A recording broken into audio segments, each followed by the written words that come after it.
Olá, quero saudar a todos os irmãos da Igreja DERP de Portugal com a maravilhosa graça e a paz do nosso Senhor Jesus Cristo. Aos pastores, de coração, meu abraço em nome de Jesus. O que eu gostaria de meditar um pouquinho hoje é sobre a medida da fé. Não existe nenhum aparelho para medir a nossa fé. O que sabemos é que para recebermos qualquer coisa de Deus, nós precisamos de fé. Para nos aproximarmos de Deus, nós precisamos de fé. E porque em Hebreus 11:6 está escrito: sem fé é impossível agradar a Deus. E também tem uma coisa interessante numa passagem que está em Mateus, no capítulo 13, no versículo 58, diz assim: e Jesus não realizou muitos milagres ali, por causa da incredulidade deles. Jesus estava em Nazaré e ele poderia ter realizado muito mais milagres, mas não realizou exatamente por causa da incredulidade que estava naquele lugar. Sem fé não podemos agradar a Deus, sem fé não vamos receber nada de Deus, muito menos poder louvar a Deus sem fé. Sabe, meus irmãos, pensando na fé, um dia os discípulos, na verdade os apóstolos, eles fazem um pedido inusitado ao Senhor Jesus Cristo. Lucas 17, versículo 5 diz assim: os apóstolos disseram ao Senhor: aumenta a nossa fé. Jesus não censurou os apóstolos por esse pedido, ele não deu nenhuma bronca neles, ele não censurou por esse pedido, mas destacou, na verdade, a importância e o poder da fé. Em Lucas 17:5, então diz: os apóstolos disseram ao Senhor: aumenta a nossa fé. Ele respondeu: se vocês tiverem fé do tamanho de uma semente de mostarda, poderão dizer a esta mamoreira: arranque-se e plante-se no mar, e ela lhes obedecerá. A semente de mostarda, ela é muito pequenininha, ela é muito pequena. Mas se alguém tiver uma fé muito pequena, mas essa fé, ela tem poder e ela poderá fazer esses milagres que o Senhor declarou aqui. Fazendo essa comparação com semente, imagina então se a nossa fé fosse do tamanho do caroço de um abacate, né? O que ia acontecer com a nossa fé? Mas no coração dos discípulos havia um sincero desejo de obter mais fé. Essa é a verdade. E por quê? Porque no coração dos discípulos já havia uma medida de fé. Já havia. Mas eles queriam mais fé. Então eles pedem: Senhor, como podemos aumentar a nossa fé? Então, como é possível aumentar a nossa fé? Em Romanos, no capítulo 10, no versículo 17, diz assim: consequentemente, a fé vem por se ouvir a mensagem, e a mensagem é ouvida mediante a palavra de Cristo. A fé nasce em nossos corações, a fé legítima, a fé em Cristo, na medida que nós temos contato com a mensagem de Cristo, com a mensagem da palavra de Deus. Quanto mais conhecemos da palavra de Deus, quanto mais conhecemos de Deus através da sua palavra bendita, a nossa fé será aumentada, com certeza ela será aumentada. Então, quanto mais temos da palavra, mais teremos de fé. Agora, a nossa fé também pode ser diminuída, dependendo do tipo de mensagem que nós estamos ouvindo, do tipo de conversa que nós estamos ouvindo, de conversas que nada tem a ver com Deus e com a sua palavra. mas com as filosofias da vida, com a forma de pensar de algumas pessoas ou até de alguns pensadores. Então, muitas vezes, essa maneira de pensar e nessas conversas e meditações, o nosso Deus é diminuído e a nossa fé, por consequência, também diminui. Mas quanto mais contato nós tivermos com a palavra maravilhosa de Deus, mais conhecimentos temos, a nossa fé ela pode aumentar. Mas há dois textos da palavra de Deus que ela mostra assim, se eu posso dizer dessa forma, as diferentes medidas de fé de três pessoas, de dois homens e de uma mulher. E esses dois textos eles são bem conhecidos. Marcos capítulo 5, dos versículos 21 a 29, diz assim: Tendo Jesus voltado de barco para outra margem, uma grande multidão se reuniu ao seu redor, enquanto ele estava à beira do mar. Então chegou ali um dos dirigentes da sinagoga, chamado Jairo. Vendo Jesus, prostrou-se aos seus pés e lhe implorou insistentemente: Minha filhinha está morrendo. Vem, por favor, e impõe as mãos sobre ela, para que seja curada e que viva. Jesus foi com ele. Uma grande multidão o seguia e o comprimia.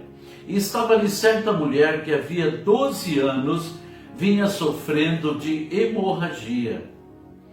Ela padecera muito sob o cuidado de vários médicos e gastara tudo quanto tinha, mas em vez de melhorar, piorava. Quando viu falar de Jesus, chegou por trás dele, no meio da multidão, e tocou em seu manto, porque pensava: se eu tão somente tocar em seu manto, ficarei curado. Imediatamente cessou sua hemorragia e ela sentiu em seu corpo que estava livre do seu sofrimento. Mas é um outro texto também que eu gostaria de ler com os irmãos, de Mateus, no capítulo 8, dos versículos 5 ao 10, e diz assim: Entretanto, entrando Jesus em Cafarnaum, dirigiu-se a ele um centurião pedindo-lhe ajuda.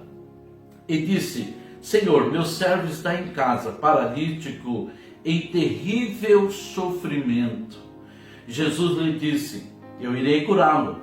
Respondeu o centurião: Senhor, não mereço receber-te debaixo do meu teto, mas dize apenas uma palavra e o meu servo será curado. Pois eu também sou homem sujeito à autoridade, com soldados sob meu comando. Digo a um: vá, e ele vai; a outro: venha, e ele vem. Digo ao meu servo: faça isso, e ele faz. Ao ouvir isso, Jesus admirou-se e disse aos que o seguiam: digo-lhes a verdade, não encontrei em Israel ninguém com tamanha fé. A fé desse homem era uma fé diferenciada, essa é a verdade.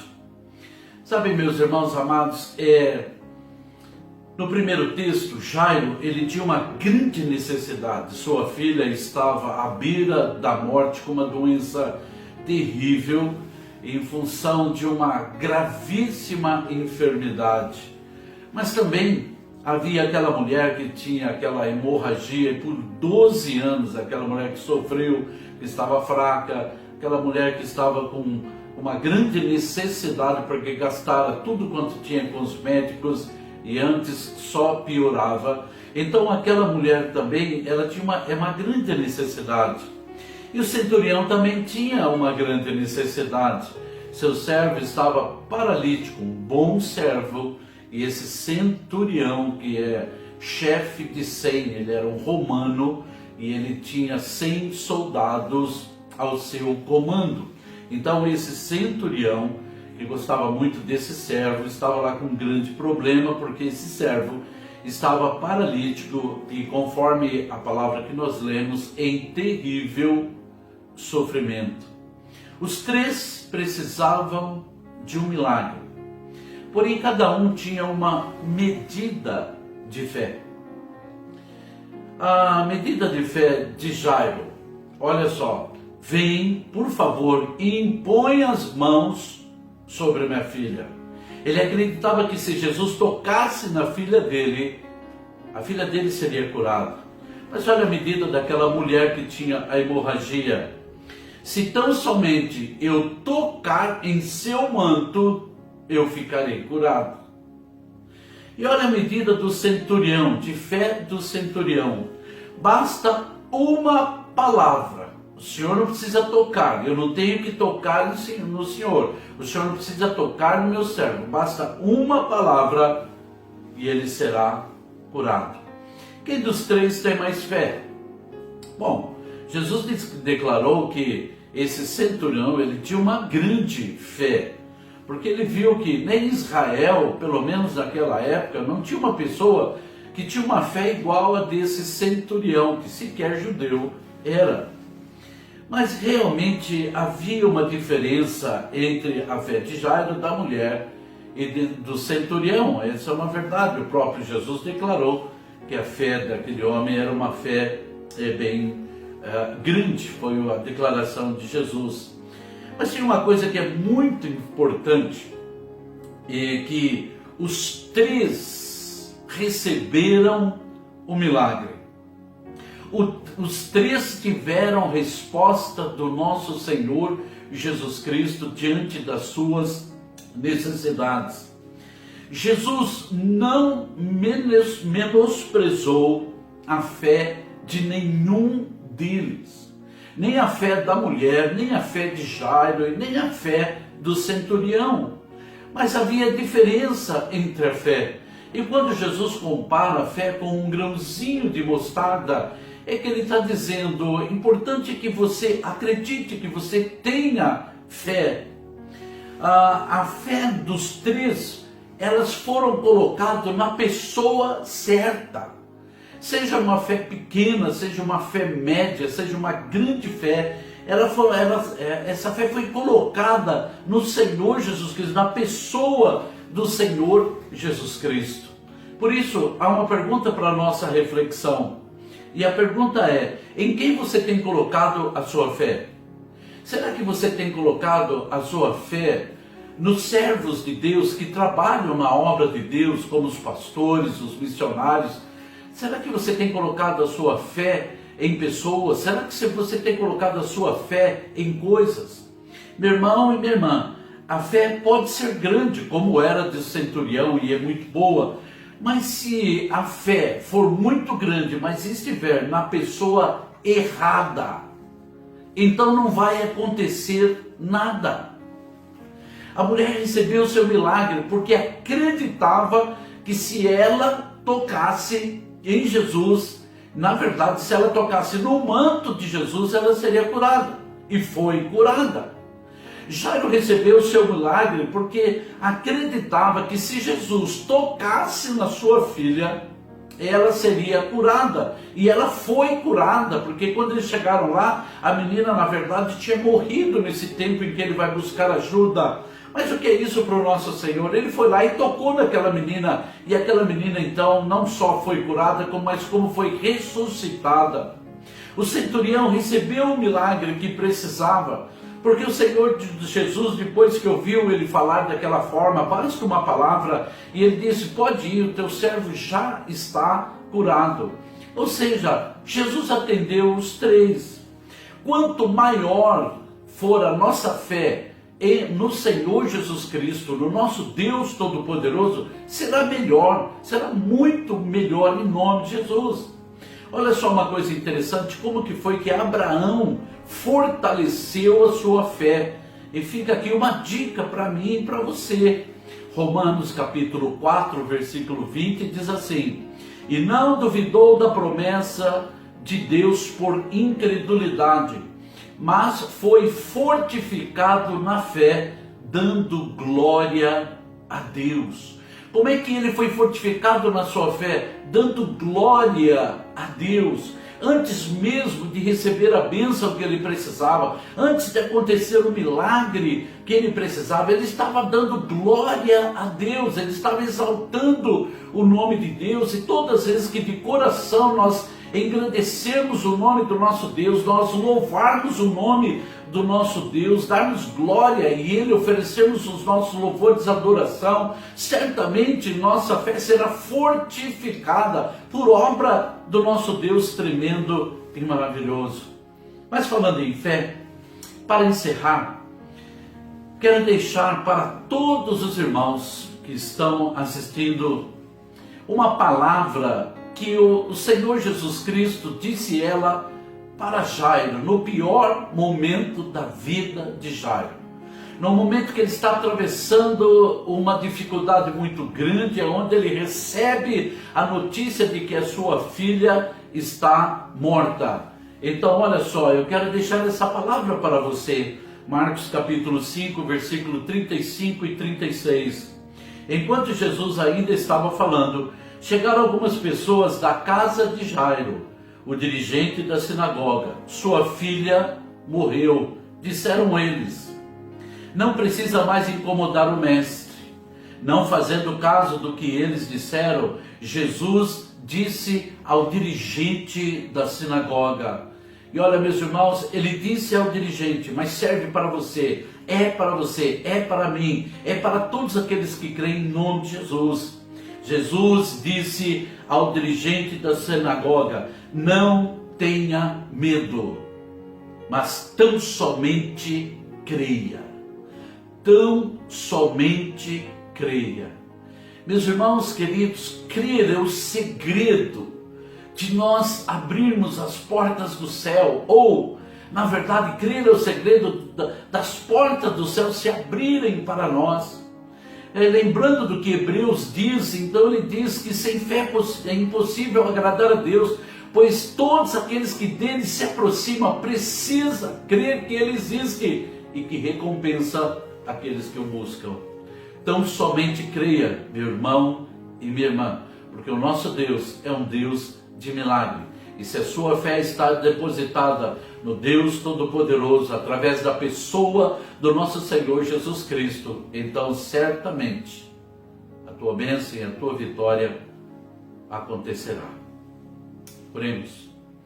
Deus Todo-Poderoso e bendito Senhor, muito obrigado por me dar essa oportunidade de estar falando com esses meus irmãos, Pai querido, em nome de Jesus. Peço, Senhor Deus amado, que o Senhor venha fortificar a fé de cada um dos meus irmãos, como a minha também. Que possamos crescer mais e mais, Senhor Deus amado, com esta fé colocada em Ti. Que a Tua provisão venha sobre nós a cada dia. O Senhor é um Deus de misericórdia. Abençoou e curou aquela mulher. Abençoou o Senhor Deus amado e curou e ressuscitou a filha de Jairo, Pai amado. Senhor Deus, curou completamente, Pai querido, o servo do centurião. E com certeza, Pai amado, está com seus ouvidos inclinados para as nossas orações, para cada um de nós. O Senhor não mudou, continua sendo o mesmo, e sei que o Senhor está nos ouvindo. Assim, Senhor Deus, pedimos a sua bênção e agradecemos de coração em nome do nosso Senhor Jesus Cristo. Amém. Meus irmãos, o meu desejo é que Deus abençoe a vida de vocês, abençoe essa igreja cada vez mais, abençoe o ministério dos pastores que aí estão, do pastor José Maia, um amigo querido, em nome de Jesus. Que Deus possa dar sabedoria cada vez mais, intrepidez pelo Espírito e possa dar êxito no ministério de vocês. Isso tudo para a glória do nome do nosso Deus Todo-Poderoso. Que a maravilhosa graça e a paz do Senhor Jesus esteja com todos. Da minha parte, um grande abraço a cada um de vocês, em nome de Jesus Cristo. Amém.